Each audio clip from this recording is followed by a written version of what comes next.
I am a senior commentator for NHK, Japan Broadcasting Corporation, and I will be the moderator for today's session. The theme of this session is Global Risks, Asian Responses. The fiscal crisis in Greece is having major repercussions throughout the global economy, including Asia.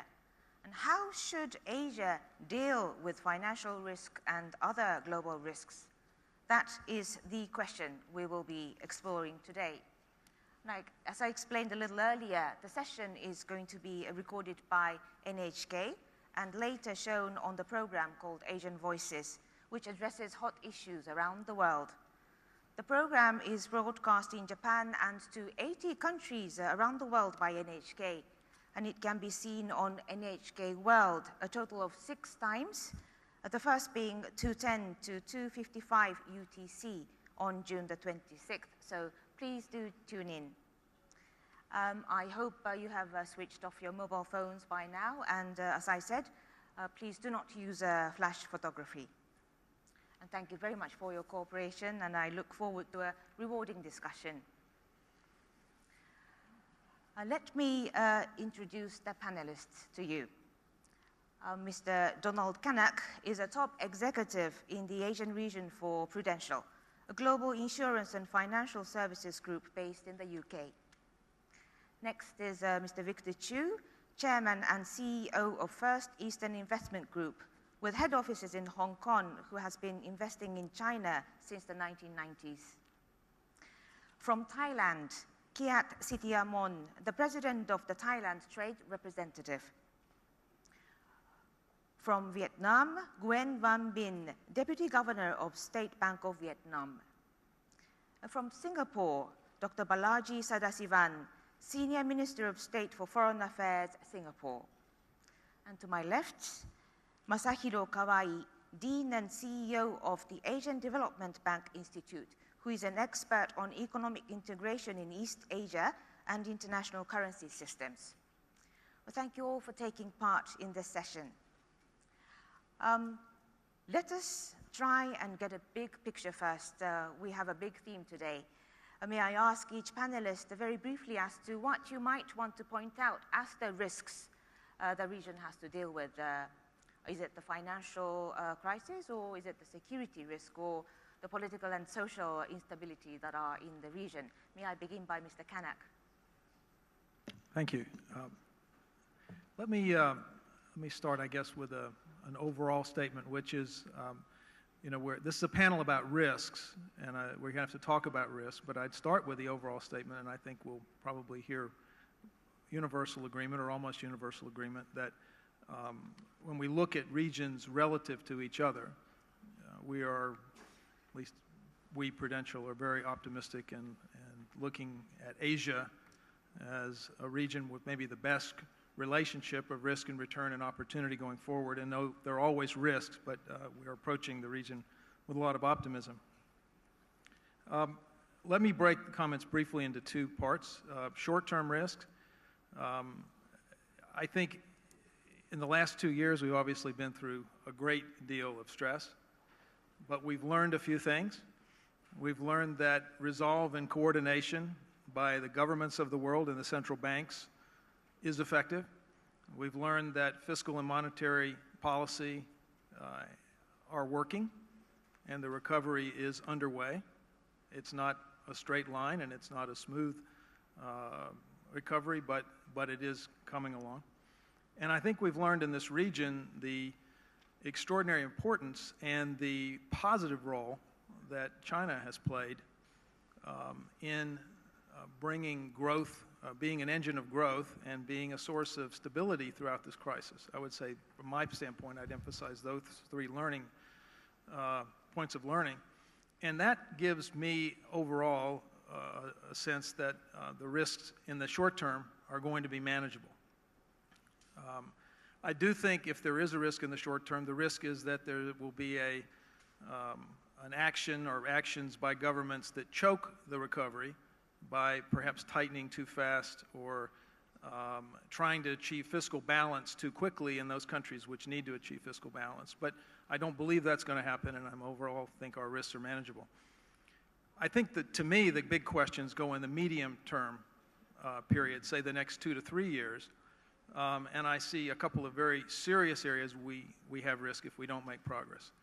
One of those is on those same fiscal imbalances. I think if we don't see at least a credible trajectory in some of the countries, Europe, North America, Japan, that do have fiscal imbalances where we are consuming more than we are beyond our means, so to speak, or governments are in need of rebalancing their budgets. If we don't see progress in a credible way, I think there'll remain uncertainties in the market that will continue to be an issue going out in the future. The other big area which I think is a serious challenge and a risk in the medium term is, even though we've all agreed in all of these meetings here about the importance of sustainability and the green revolution and green development and low carbon development, I think the serious risk is we don't do enough. We don't make a global deal on the climate. We don't actually get sufficient funds and technology flowing from the developed world to the developing world to get on a low carbon trajectory, and we miss the window of opportunity to slow the rate of warming on the planet. And that, I won't say any more except that I think other panelists in other sessions have talked about the huge implications for Asia, food security, especially water shortages and other things which would come and be very disruptive to the future of growth in the region if we don't address that issue. I see. Thank you very much. Mr. Chu? Thank you. I generally agree with what Don says for the short term. I think in the context of the global big picture, the short-term risk in Asia is relatively manageable. Although we have pockets of political risks, security risks, and indeed economic risks, but globally, the markets are going into a period of extreme uncertainty and volatility. I think we are not in a post-crisis period. I think we are at a period before a much bigger financial crisis. So in relation to the global political and economic situation, I think we're manageable. But having said that, risks are the kind of elements, they're so volatile, they can change tomorrow. So I think we have to look over our shoulder to make sure that while we have time, we have to minimize the risks as they are in this region and make sure that we are in a position to deal with bigger risks that will come along. In the medium term, the risks, I think, will be more economical. The fallout of the Eurozone and the much weaker recovery in the developed world will certainly bounce back negatively in East Asia, which historically we have been relying on an export growth model. And yet the new demand within this region obviously would take time to build. And even with the giants of China increasing domestic demand, it would take a long time. So I think accelerating reform, doing things that we ought to do, and doing things which are realistic, achievable within the existing market realities will be the priority in the short term. Thank you. Khun Kiat. Well, having been very closely involved in the government, I would say that there are several risks that I have seen that could be a problem in the near future. First of all, let me go back to 1997. We had a very severe crisis from, financial crisis in Asia.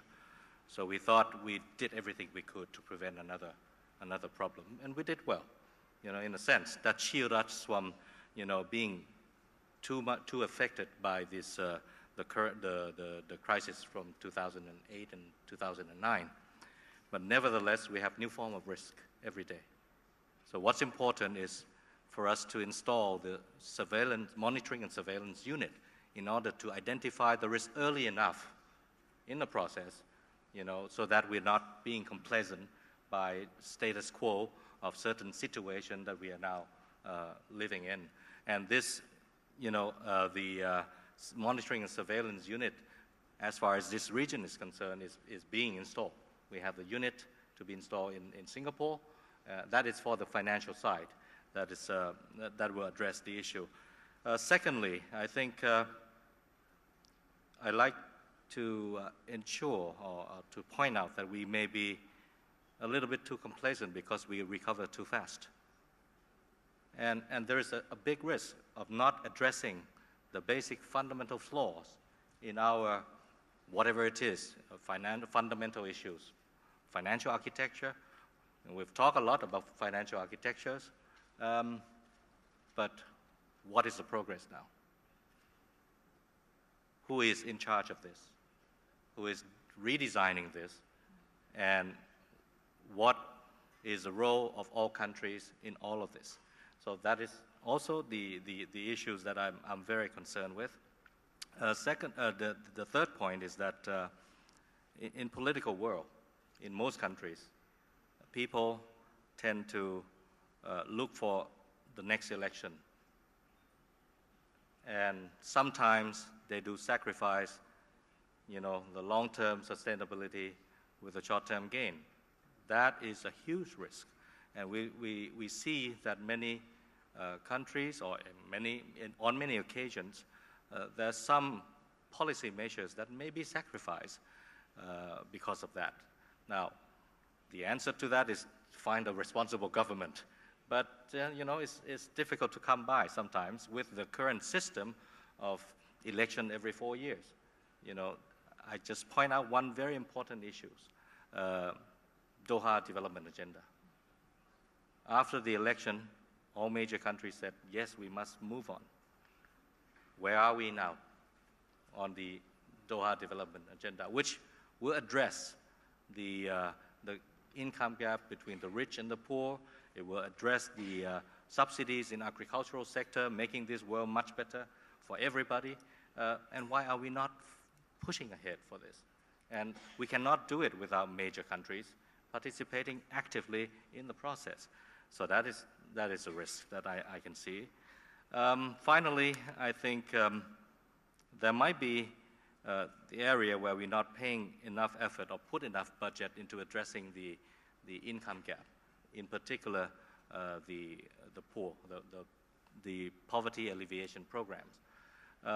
This is always difficult to come by because you always find yourself in a situation where you have limited budgets in many countries.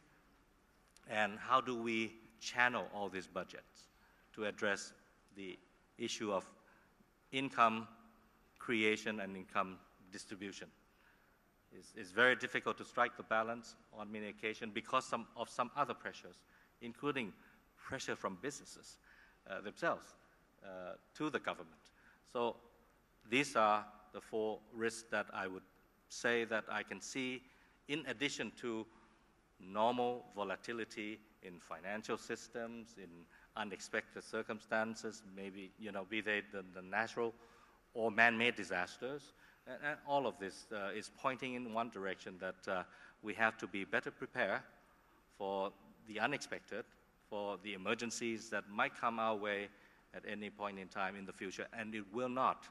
From our experience in the past, if you look back over the past 30, 40 years, risk that is affecting us badly has never been the same risk that we have been through before. I see. Well, I am going to sound a little brutal and unfair, but I would have to ask you to make your comments shorter so that we may get to the agenda, or cover all the agenda. So, Dr. Bin, please, your comments, please. Yeah, thank you very much. I promise that my comment could be very short. So we just experienced one economic and financial crisis. And for Asia, 10 years ago, we also have experienced another financial crisis.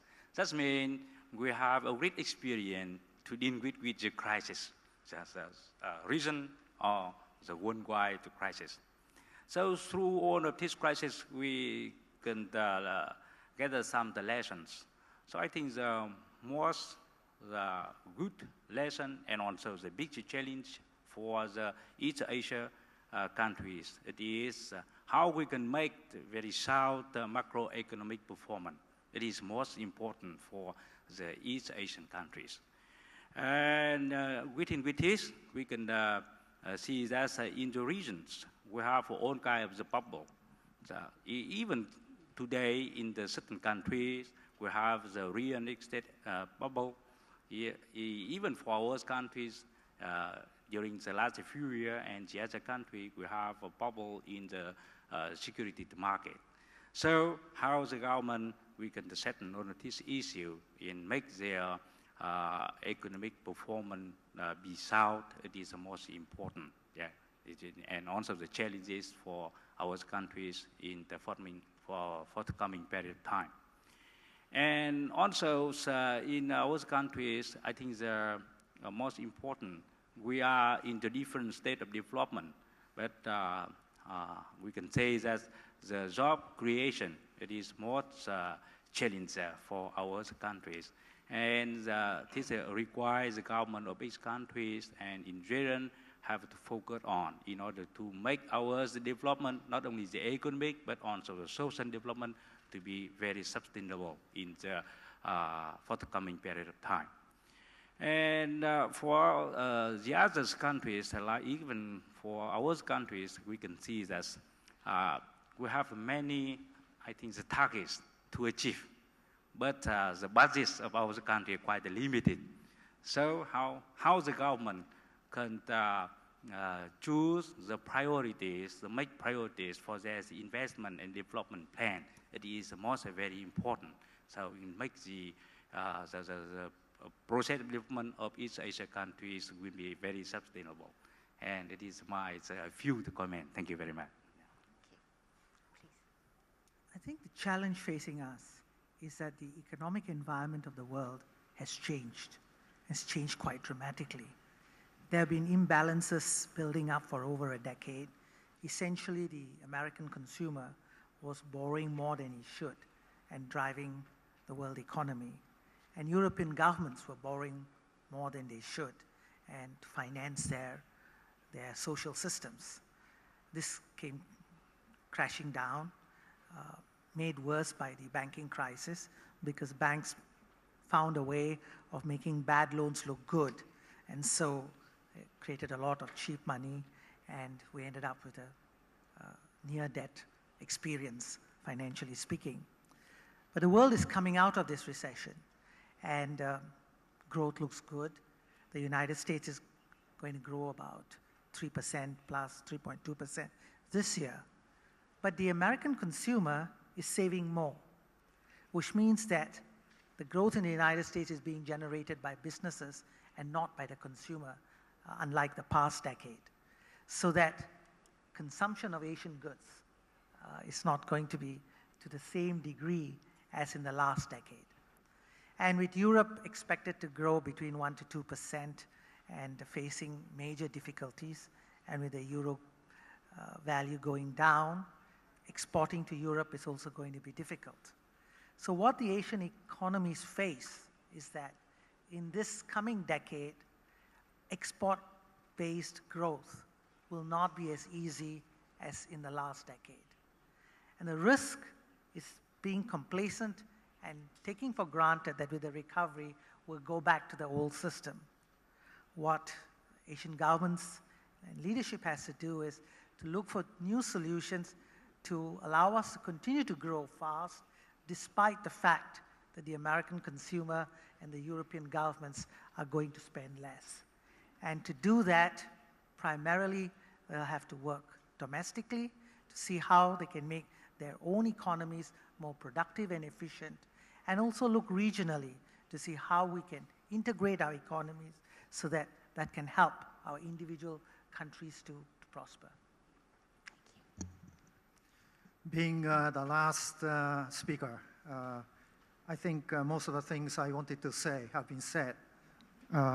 Just to reinforce some of the earlier discussions, I'll be very short. One is still remaining risk to economic growth in North America and Europe. I don't think we should take it for granted that sound economic recovery is underway. Still, there is risk, in particular in Europe. So one of the biggest challenges for all of us is not to make a mistake in the exit policy from expansionary monetary and fiscal policy. the timing is extremely important. And in this context, given the robust growth prospect in Asia and the situation in Europe, in particular concerns about sovereign debt in Europe, capital inflows into Asia can be a very, very significant potential problem for Asia. Managing capital inflows in the right way is extremely important. In some countries, incipient inflationary pressure and incipient asset price bubble are there, emerging. So addressing this is quite important. In other words, in some countries, perhaps monetary policy exit has to be a priority.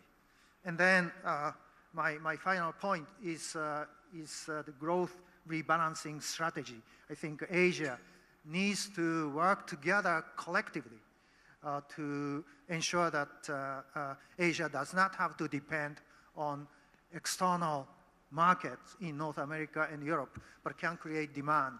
So green growth is a very, very important area, and regional market integration in Asia is also quite important because by pursuing that, Asians can produce more for Asians, not for others. Thank you. I see. Thank you very much. Most of the panelists have touched upon the economic and financial risks that the region is facing.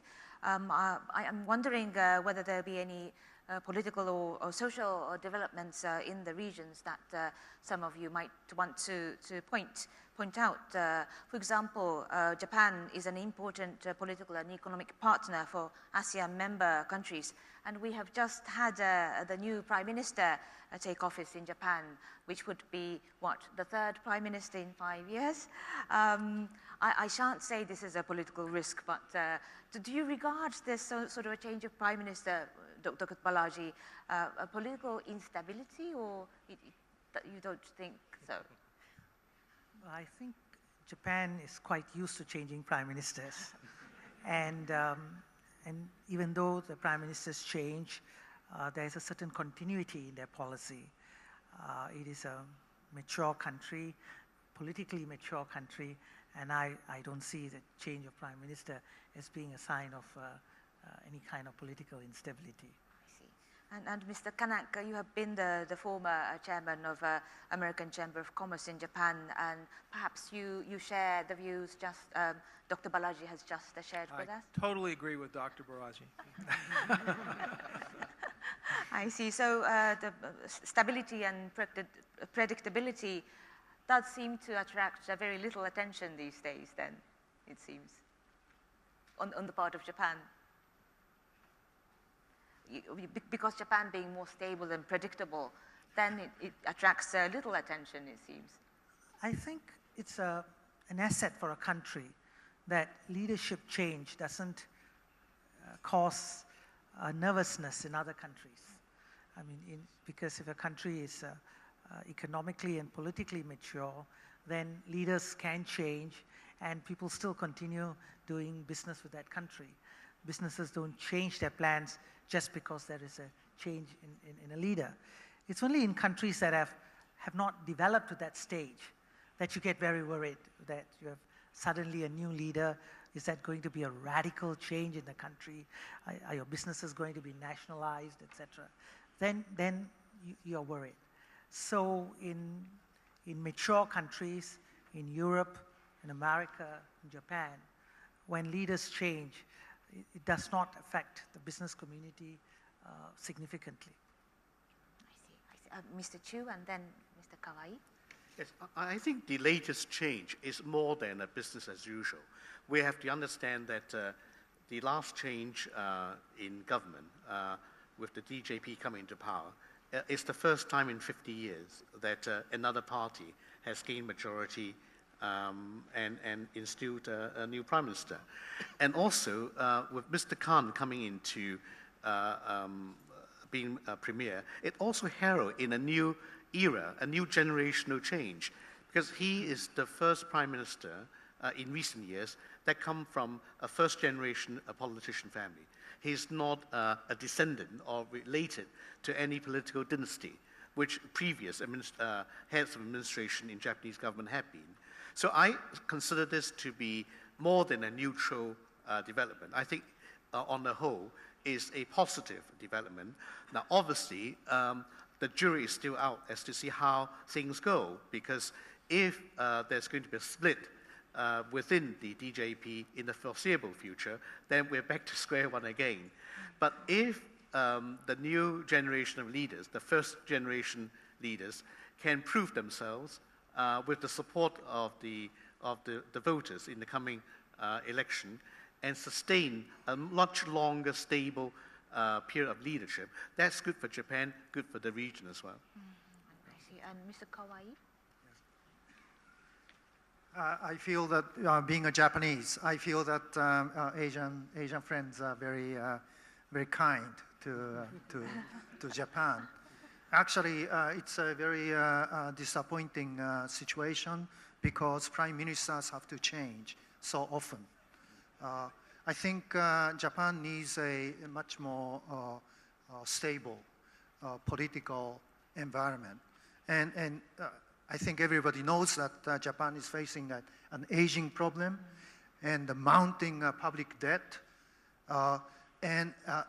Japan has had 20 years of very low growth on the average. Over the past 20 years, the average growth rate has been less than 1% real GDP.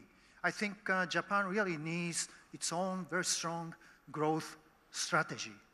And the failure to deliver such a credible growth strategy may have been an important factor behind the changes in governments.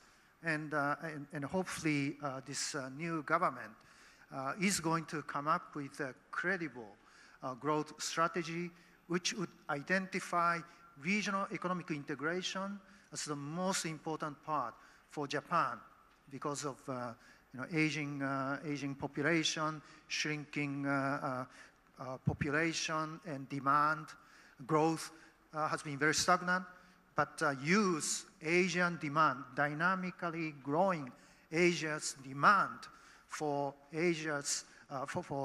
Japan's economic growth, and that sort of strategy has to be clearly articulated. And the new government under Prime Minister Kan hopefully would be able to come up with that. I see. Well, Mr. Kiat had his hand up, but I was going to go on to the next topic, if you don't mind, which is Thailand, actually. What about the tensions in Thailand? The streets may have been cleared, but it does not mean that the tension is gone as long as division is still there. And in relation with business contacts with Japan, there are over 7,000 Japanese firms operating in Thailand. And Japan and Thailand have maintained a good working relationship in terms of economy. How would you convince the Japanese or the Asian community that things will improve in Thailand? Well, just come to Bangkok and walk the street with me and you'll find out that everything is back to normal. Be that as it may, I would say that Japanese investors have always been among the most sensitive to any surprise that they might, see in any country, and we can understand all that. But what I would say is to them is that it would take a bit of time for them to regain the confidence. I'm not going to go there and say, "Come back today." That will not help. They will just be polite and say, "I hear what you say, but let's wait, a couple of months until I see what happened." And that's the reality that we have to face. But basic fundamentals in Thailand, economic fundamentals in Thailand is very strong. We have the highest growth for first quarter in 15 years, 12.2%. We have among the lowest unemployment, which is today about 400,000 people, which is less than 1%. And inflation is under control at 3%. So, and the growth of the second quarter But the second quarter, where we have problems, political challenge, will be about 6% growth. So basically, fundamentals are strong. I would say to all the businesses that any political challenge that we have had in the past, businesses have never been a target. And even the change of any government in the past, we have always been pro-investment kind of country. We have always continued the path of trade liberalization. We always try to make the environment of doing business more friendly for foreigners and for not only just foreign businesses, also the Thai businesses. I have, personally, my office have set up a committee with all the foreign chambers of commerce in Thailand, 30 of them, and we have monthly meeting, and we try to get rid of all the annoyances that has happened in doing business in the country. And on top of that, we'll come up with new programs. We just launched the regional head office, regional headquarters rules in Thailand that I believe is very competitive if you compare to any country, including Singapore and Hong Kong, to say the least. And we'll come up with even more programs for research and development activities, high-tech industries, and also the science and technology. We'll continue to improve ourselves. But as for the situation, in the next couple of months, I'm sure you will regain the confidence. I see. But, Dr. Bin, I understand there are some people who are now contemplating on shifting their investment or business from Thailand and then go on to Vietnam. And does Vietnam anticipate that trend, ready to absorb that shift, or what is your view? Yeah, thank you very much for this question. And I'm very glad to hear about this. Yeah. So we are ready to do everything. We are not only ready to receive the investor come back from the Thailand, but also from the other region of the world. Yeah. What about you, Mr. Chu? Thailand has been actively courting foreign investment, but I understand investment has a lot to do with mentality and sentiment also. Won't the current conflict lead to economic losses for those who have invested in Thailand? How would you compare the business opportunity in Thailand or Vietnam? Any useful tips to share with us? Well, I'm very proud to say that my group was the first company to launch a Thai fund after the 1997-98 economic crisis. And we did very, very well indeed. And I'm very proud to say that I'm an investor in Thailand right now. One has to be a contrarian sometimes to think through special situations. And we are a strong believer in the long-term fundamentals of Thailand. Obviously, there are short-term challenges, but hopefully the worst is over. And Dr. Balaji, how does ASEAN view the violence or the recent incident in Thailand? Because stability in Thailand does mean quite a lot to stability of ASEAN. Thailand is a very important member of ASEAN. Despite the problems that they have had, their economic fundamentals have been good, and they have been growing very rapidly, as mentioned, 12% in the first quarter. And it's important for us that Thailand does well economically. It's equally important for us that Vietnam does well too. It's another important member of ASEAN. If we can keep the economic growth going despite some of these political problems that crop up on and off, I think ASEAN as a whole will continue to grow and be an engine of growth. I see. And what about you, Mr. Kawai?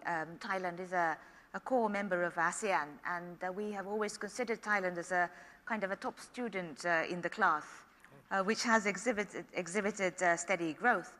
What do you regard as the underlying issues that Thailand and the region perhaps need to address at this point? Earlier, Thai Prime Minister talked about this issue, and he was an excellent communicator. I think fundamentally the social divide between the rural and urban sectors the social divide between the rich and poor, the traditional elite class and newly emerging elite class. These issues have to be addressed, and this is not just limited to Thailand. This issue just came up in Thailand, but many other ASEAN countries are facing this issue. So fundamentally, from a what we call, I think the Thai Prime Minister also mentioned this, inclusive growth. I think it's very, very important for many economies in Asia, even including Japan, to pay attention to policies that would ensure that the benefits of growth would be shared by all, not by a specific privileged segments of society. I think the Thai situation really showed us the importance of this issue. So from Asian growth strategy perspective, rebalancing sources of growth is extremely important, but at the same time addressing this issue, inclusive growth, would create more resilient demand, domestic demand in each economy. So this has to be also part of growth strategy. I see. I think Mr. Kawai's comment was a good introduction to our next agenda, which is about addressing the global impact, Asia's response to the global economic risk.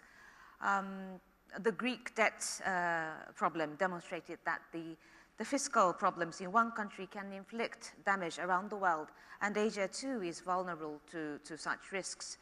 Mr. Kanak, some of the panelists have talked about what exit policy to employ or what balance to be maintained in implementing the various policies. Any comments regarding that? What balance should there be in measures and policies that government should introduce? I think that we've already been comments on a bit of this already.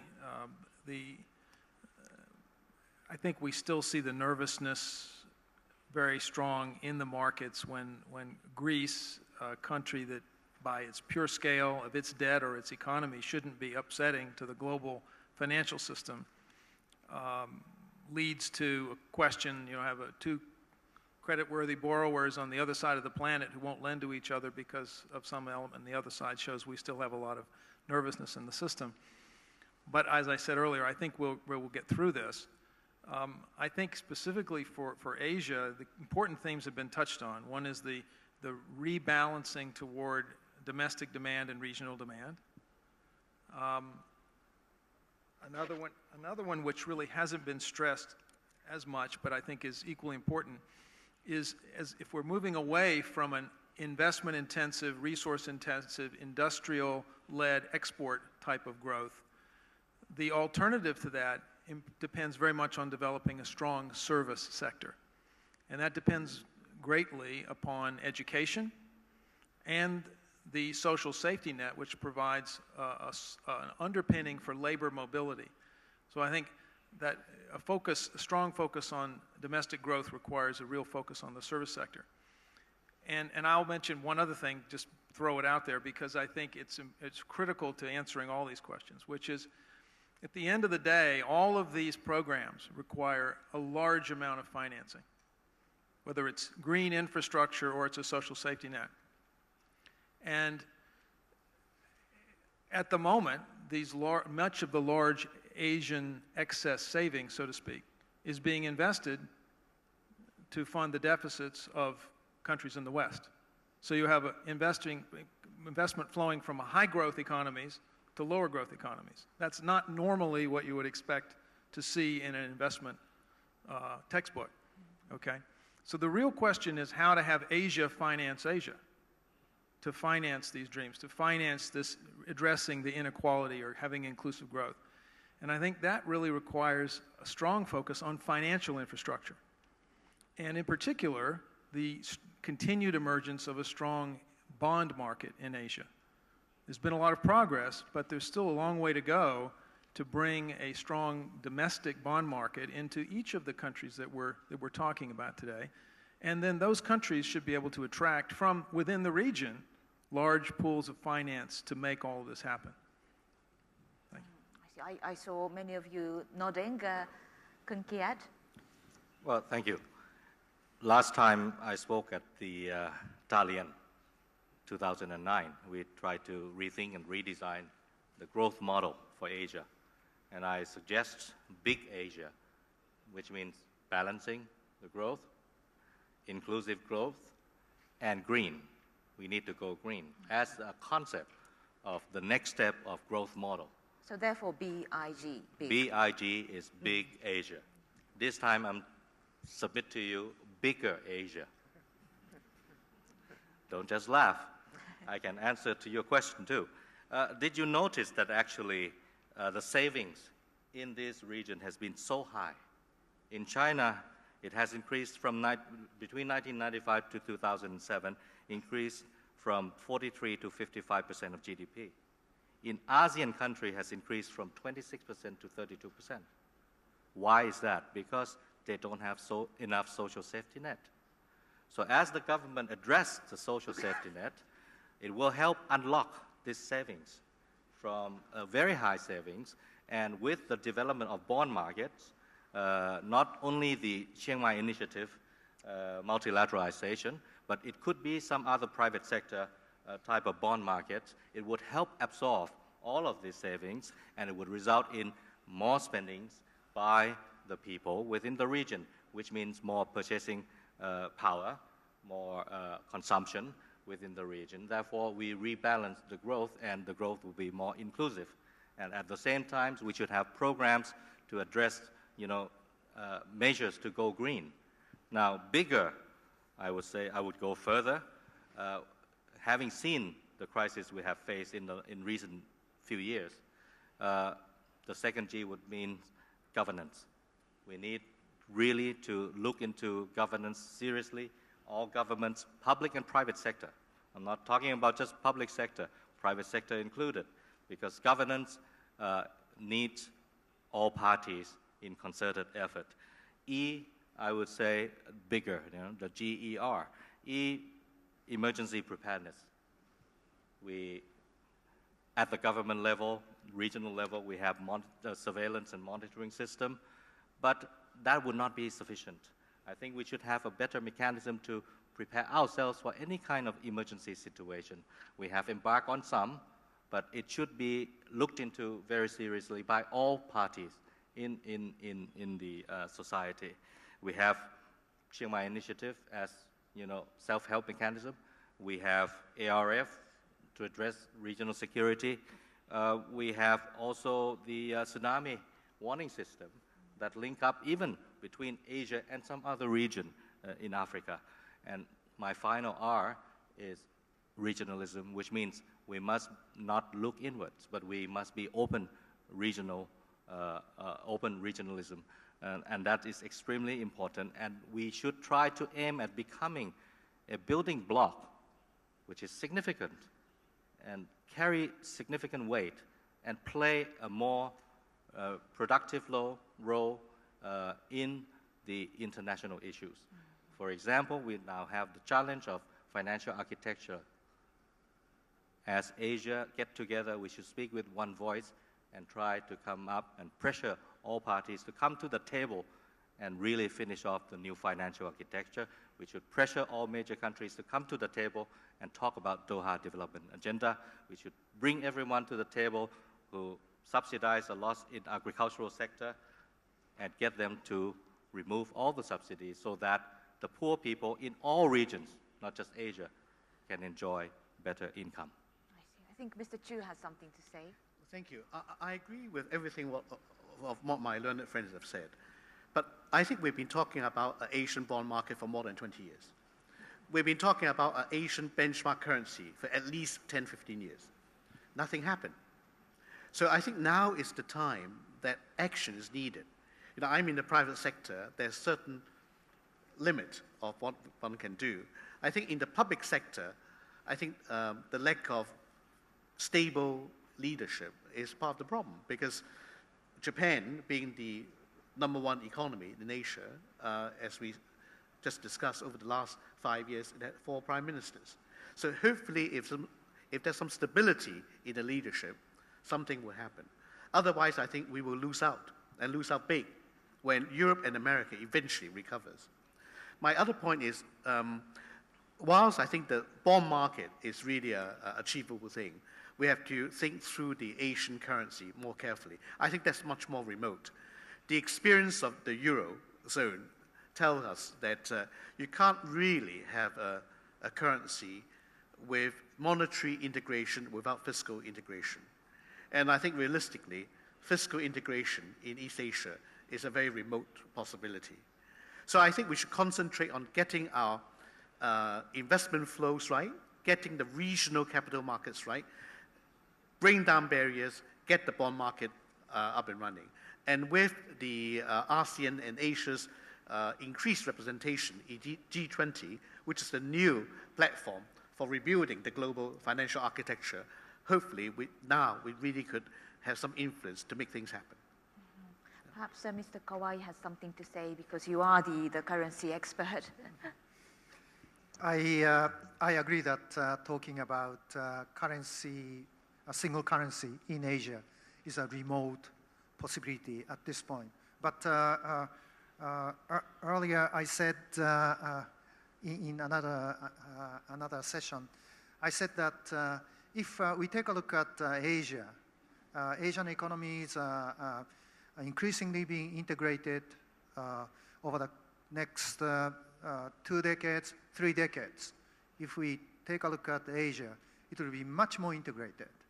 And its economic size is going to be the largest in the world. And it doesn't make sense that for such a large and integrated region not to have its own currency. It simply doesn't make sense. So maybe a person like ourselves may want to think about intellectually, what would be the possible future scenario in terms of currency arrangements. I think talking about monetary policy integration in Asia or fiscal policy integration in Asia is out of the question. Not, we know that. But as integration goes on, the economic logic would demand that a better currency arrangement has to be there.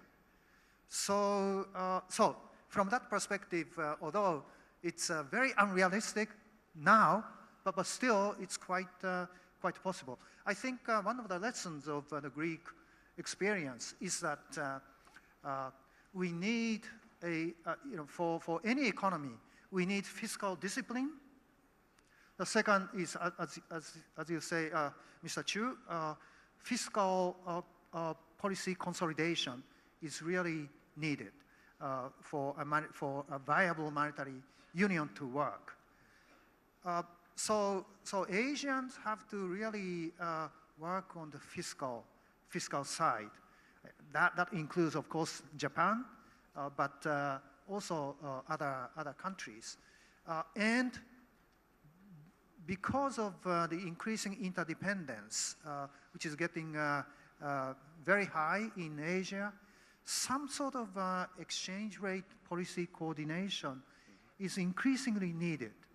In particular, when we have massive capital inflows, which is one of the likely risks in the very near future, I think currency arrangement is very important. I think this region has to come up with some mechanism where Asian currencies can move against the US dollar in a joint fashion. So some sort of system of collective Asian currency appreciation against the US dollar and the euro. This sort of mechanism is needed in order to keep a sound macroeconomic financial conditions in Asia. Can I respond on that very quickly? I agree with you that more coordination will be necessary, and we should look forward to a long-term synergy, particularly when the Chinese currency becomes a freely convertible currency. It will make things easier. But I think the market cannot afford to wait for our intellectual discussion for another 20 years. Whilst we think through and mindful of the need and the desirability of a regional currency coordination and cooperation, something needs to happen. I think talking about the bond market for 20 years is far too long. I think we have to identify certain things that are reasonably achievable. There's already consensus in the market and in government, and get on with it. I don't think we can wait, because the longer we wait, the less we are going to be able to succeed in the medium term. Perhaps, Mr. Kinnock, any comments from you regarding this? Well, I think it started with the bond market comment in the beginning. I think Victor's absolutely right. I think I've been in numerous panels over at least 15 years, if not 20 years, where this issue has come up over and over again. I think two things that we could say are different and set the ground for taking action at this point. One is there actually has been progress in a number of markets and bond markets. Particularly in China, very recently, there's been a lot more bond issues, including private bond issues. So I think China is now moving strongly in that direction. I think the other thing, which is really, really critical, is if we're talking about building credible social safety nets, one of the most important parts of that is dealing with this demographic issue of aging. Many, many hundreds of millions of people are going to be needing retirement incomes in 10, 20, 30 years. And the only way we can responsibly provide for that, and I'm sure that Singapore would be able to comment on this, is to have the appropriate funding put in place to do that. And if we talk about how much public sector can do and also building a strong private pension industry, it's very difficult to do that without a strong bond market in domestic currency where you can match long-term liabilities and long-term assets. So I think the conditions are ripe for a stronger Asian bond market, and I think it would be terrific if we can see some concrete initiatives to move in that direction. Perhaps Dr. Balaji. I would agree that building a bond market in Asia is very, very useful to us and to the Asian countries, and should go in that direction. There should also be greater cooperation in the way we manage our currencies and inflow of funds that come in and out of our countries. Common currency, a common fiscal policy, I think that's very, very far away. But economic integration is something that we can move much more rapidly, tearing down trade barriers, tearing down regulations that prevent our economies from working more efficiently together. This we can do. In fact, this is one of the goals of ASEAN, that by 2015, we have an economic community within the ASEAN countries. At this point, I want to point out a significant difference between ASEAN and the European Union. Europe is a homogenized society. All the countries in Europe have common cultures, similar political systems. And so when Europe integrated, they integrated more than just their economies, but also a lot of their political institutions.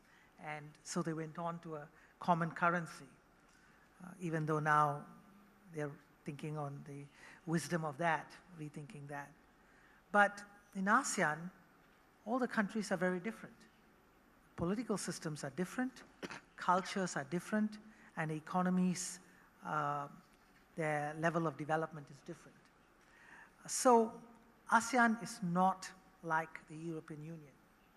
But economic integration can occur because it's beneficial to every ASEAN country, regardless of what your political system is, regardless of what your history and culture is, and regardless of what level of development your economy is.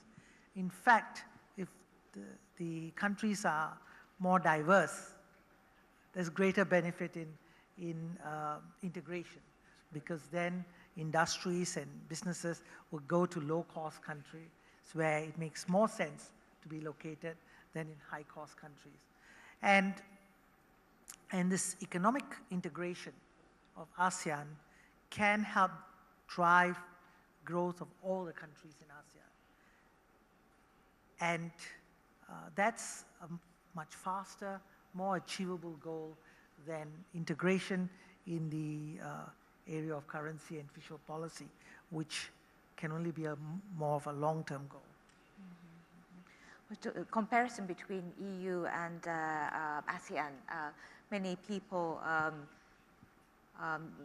do compare the two institutions, although they are inherently different in many aspects. Perhaps you have some comments to share with us, Mr. Kawai. Sure. I think the European style and Asian style of economic integration are very different, and Asia has to create its own model. One major difference is that Europe started with 6 countries of very homogeneous group, and then expanded by absorbing relatively similar countries. And then when the geographical area hits Eastern Europe, these core countries demanded, in a sense, these other countries to become similar to the existing ones. So that's been the way of integration and expansion of the European Union. ASEAN had to start with a very heterogeneous group of countries. So in that sense, the approach is much less legalistic and much more flexible, much more pragmatic. Political differences put aside, and all members try to deepen market economy and connecting with each other, not only through trade policies, but through other means like infrastructure, connectivity, and so forth. So this ASEAN style of economic integration, in that sense, has been quite successful. But perhaps ASEAN may be at a stage where it may want to really accelerate more the pace of integration, given the competitive pressure coming from China and India, and also if ASEAN wants to maintain its centrality, its role of being a hub for East Asian economic integration, like ASEAN +1, ASEAN +3, or ASEAN +6, ASEAN is at the center, at the hub. For ASEAN to be able to continue to play this role, much more significant integration and much more significant cohesion from economic perspective is needed. And I think other stakeholder countries are very much interested in helping ASEAN to achieve it. Thank you. I see. Well, we have more or less already gone into the second half of the discussion, which is about ASEAN community building and its potential and challenges. But if I could just quickly go back to the growth model in some of the Asian countries, like Vietnam, which is experiencing economic growth rates above 7%. But the growth has been accompanied by growing deficits. Some panelists have talked about how to maintain balance. How would you aim to do that, to maintain a balance between growth and fiscal deficits? Thank you very much. So, yes, I think the question is quite correct.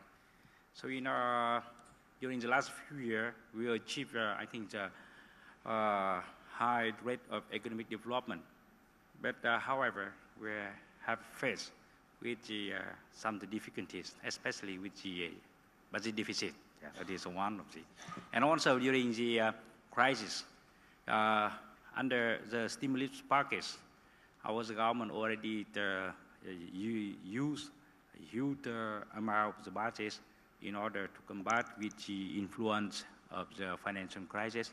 So that's one of the most challenge to the government during the immediate period of time. It is how to balance with the development and the narrow the budget deficits. So that's in order to obtain, we know that it is not easy task, you see. But so we think that we have to start right now, and under the policy of our government during this year, the government will focus on the macroeconomic stabilities, and then they maintain the high development rate, growth rate. So that means when we talk about the macroeconomic stabilities, we talk about even we talk about the how we can narrow the budget deficit. So that the government already established the priorities of the budgets. We focus on the most efficient projects, and we will cut down the not efficient projects. And for this year, we can focus on those projects that can finish in the short period of time in order to make the efficiencies of those investment. By doing so, we do hope that we can narrow the budget deficit to the level of 6% of GDPs. I think it's still very high in comparison with the other countries, but according to our situation, I think it will be a very great achievement during this year. And Mr. Kanak, if I could quickly ask you about this growth model in the region, where you might want to comment about how to keep the balance between economic growth and climate change. You have conducted research on climate change and alternative energy and emission in trading. If economic downturns, if Asia is going to experience economic downturns in the future, do you think it would mean that there will be slowdown in addressing the environmental challenges accordingly? Actually, I think it's the moving to a greener infrastructure, moving to a low-carbon development path, promoting a more sustainable economic model of growth is actually probably going to insulate Asia more from economic downturn. I mean, if you look at any of the projections that are out there by people who are studying this very closely, I mean, the scale of the green economy in the next 5, 10, 20 years is going to be absolutely huge. You know, in the neighborhood of $2 trillion in some of the estimates. So we already see a number of companies and a number of countries in Asia positioning their research and development and their stimulus spending, particularly China is a good example of the huge amount of the stimulus spending. Over a third of the stimulus spending went to green industry investment, wind power, biomass, the creation of a major plan for hybrid cars and electric cars to have a more sustainable technology, transportation infrastructure. So I think that as this model gets repositioned, and I mean, you asked earlier about, you know, a question about Japan and Japan's policy, and I sort of sidestepped it, but I do think in this particular area, the role of Japan is absolutely critical because Japan has tremendous energy efficient technology and overall its level of technology for in a number of areas it has a lot to offer to the rest of the region. So the interregional cooperation to move to a green economy and create Asia as the center for that, and the center including for exporting to other countries, there's tremendous opportunity. So I don't see there's a trade-off. I see. Mr. Kiat. Well, I'd like to get it right first, that investing in environmental projects stimulate economies. It's a business in itself. So don't look at environment as the costs, but it's also a very huge business opportunity for many companies and for many countries. And there's always been a perception that investing in environment would mean higher costs for companies, but it is in itself not necessarily true. You know, there are so many cases where investing in environmental projects or programs will contribute to the economic development of the country. And in the case of Thailand, for example, we have very clear target that by 2022, the renewable energy would represent 20% of the overall energy supply to the country. Well, talking about the building architecture in the region, what do you see as the hurdles in creating perhaps an ASEAN community?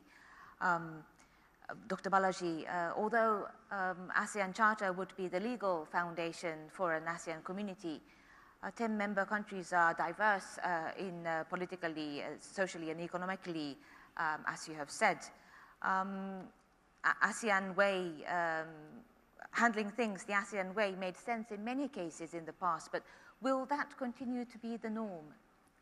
Well, ASEAN has been a relatively successful organization in the sense that ever since ASEAN was formed, no two ASEAN members have gone and had a major conflict or major war. So ASEAN has kept the peace within the countries in Southeast Asia and allowed the countries in Southeast Asia to talk to each other and sort of laid the foundation for our economic cooperation.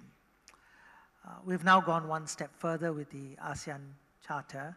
And what the Charter does is it sets down some minimum goals of behavior for the countries in terms of human rights, in terms of governance, that we can aspire to, and so that we all continue to get better, right? Even though we may be at different stages of our development. Going forward, ASEAN is playing a key role in helping Asia integrate, in the sense that we have ASEAN +3, which is our ties with Japan, South Korea, and China. And then we have the ASEAN +4, the East Asian Summit, which brings India in. And then you have the ASEAN +6, which has Australia and New Zealand. And now we're talking about ASEAN +8, which would bring the United States and Russia in. But ASEAN is central to this architecture. And as long as the ASEAN countries can work together, continue to grow their economies, be an engine of growth, as a region of 500 million people with strong economic growth, we would continue to be the center of the Asian architecture in this part of the world. I see. Mr. Kawai, your comments regarding evolution of ASEAN, perhaps. Right. Now, ASEAN clearly has great potential. Many people may not know, but ASEAN's GDP collectively is bigger than India's GDP. If India is an emerging elephant economy, ASEAN is already collectively a big economy. But the challenges already have been mentioned. I think one of the biggest challenges is to narrow the development gaps among relatively advanced ASEAN countries and relatively less developed ASEAN members. Now, if ASEAN is successful in this, I think ASEAN would be a big, much more effective, much bigger player and would continue to play this ASEAN centrality role. And I think if China, Japan, and Korea start working together, then some people may doubt that the role of ASEAN as a convener, as a glue, that would enable put all the East Asian countries together, that capacity of ASEAN may decline. But if ASEAN continues its economic integration, and in particular addressing this development gap issue, then I think even if Japan, China, Korea start talking and come up with an FTA among themselves, I think still ASEAN would be a big player. So that there might be a synergy created in the region. I see. Before I go on to the final question of asking each and every one of the panelists as to what policy recommendations you might have for ASEAN to confront the risks, one question that I have for you, Mr. Kawai, would be like some analysts say that there is a phase in history of countries' development where a country cannot help but go through a phase of people call a state capitalism, where the government has to take a very strong initiative. The market-led economy under the one-party system can be more stable, that sort of argument. Any reaction to that? Well, if we take a look at actually what happened in many successful Asian countries, many of them had a so-called development dictatorship, very strong government leading economic development, and by connecting policy with the private sector, and eventually shifting more towards a private sector-led development. But in the initial stage, the government used to play very, very important role. In Korea, of course, Singapore, Malaysia, many other ASEAN countries. I think when a country is in the stage of low level of economic development and relatively low income level, then perhaps the Asian experience shows that this sort of approach may make sense. But now in the 21st century, I think there's an increasing pressure coming from the growing middle class in each economy.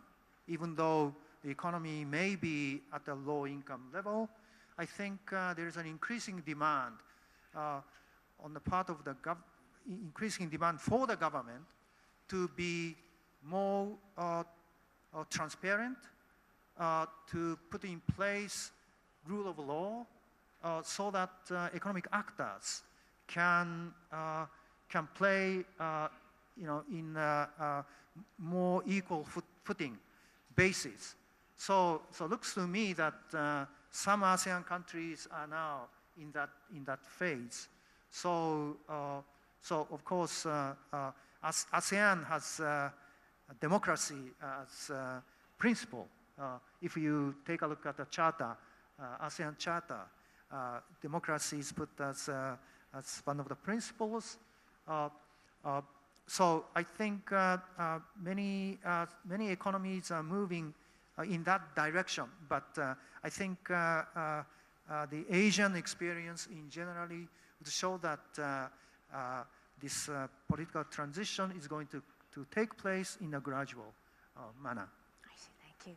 Well, we started the session late, but it seems that we cannot go too much beyond the allocated time, so I would like to ask each panelist your recommendations about what you think is necessary to forge an Asia strong enough to withstand global risks.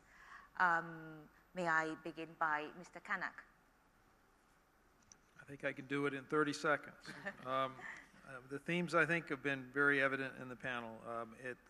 The growth, there should be a balanced and inclusive growth.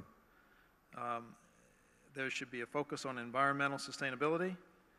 And the third one, which I will add, is the spirit of open regionalism is very important. As we talk about ASEAN, ASEAN 1, 2, plus 1, 2, 3, or Asia as a whole, I think if anything we've learned from the economic miracle that's occurred in the last 10 years, it's the spirit of open trade and open flow of capital and low borders for goods and services that has made all of this possible. And so as we talk about regionalism, it needs to be open regionalism. Thank you.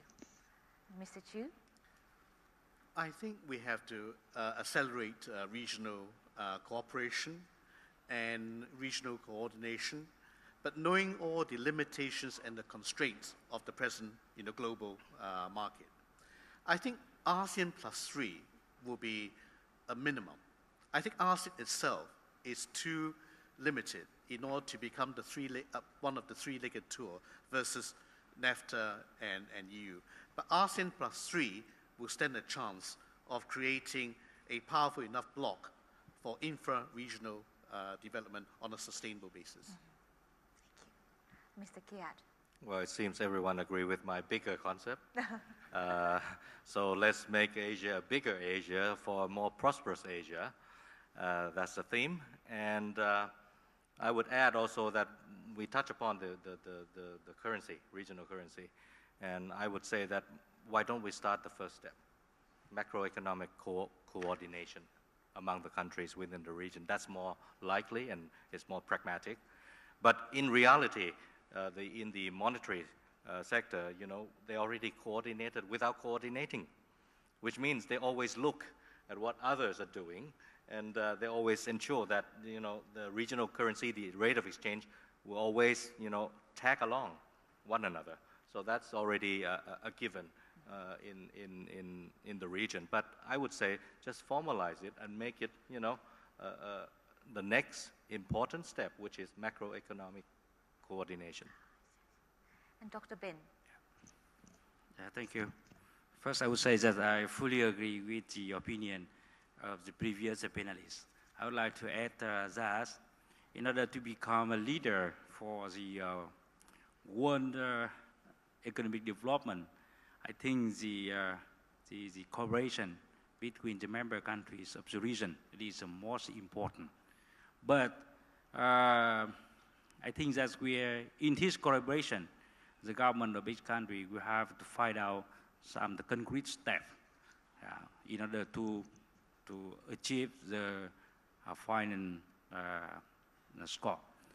For example, in the financial and monetary development or collaboration among the ASEAN countries, before talking about the common currencies, we have the other many things to settle. So I think I fully agree that the first step, it is the development of bond market. And then we can find out some kind of collaboration between among the member countries in support each other in the very bad cases, for example, in support the balance payment of the member countries, or even in supporting the countries with the national disasters.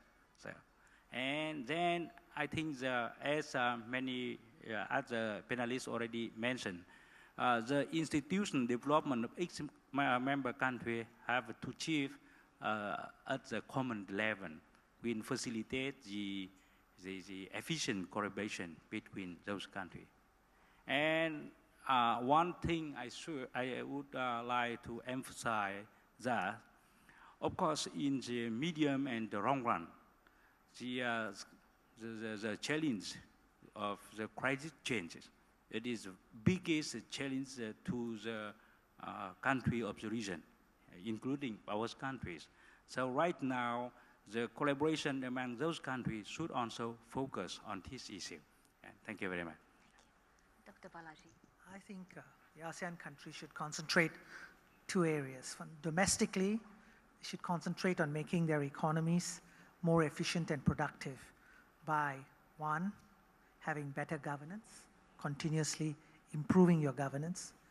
Two, investing in your infrastructure. Three, investing in your human resource, in people development.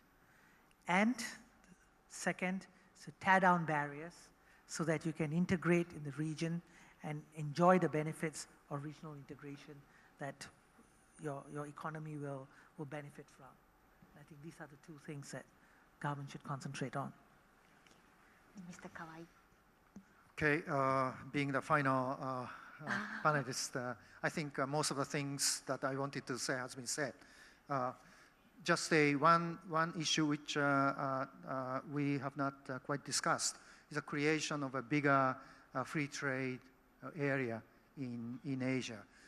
There are ASEAN +1 FTAs, but combining them into a bigger trade and investment area, the ASEAN +3 or ASEAN +6 level would be quite important, and then connect this East Asia with North America and Europe.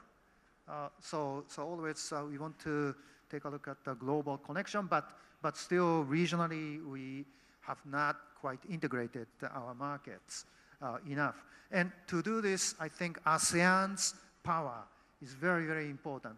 So how successful ASEAN is going to be, how meaningful an integration ASEAN can achieve by 2015 and also beyond would be extremely important for integration of East Asia. Well, thank you very much. I would just like to conclude by saying that the world is looking to Asia as an engine for growth, and Asia appears increasingly confident. But we need to see how Asia copes just not with the financial crisis, but with global risks that are interconnected, and we will then be able to gauge the region's true potential. Well, that's it for this edition of Asian Voices from Ho Chi Minh City in Vietnam. Thank you very much. I'd like to thank the panelists and also for the audience for your cooperation. And please give a big round of applause for the panelists. Thank you very much.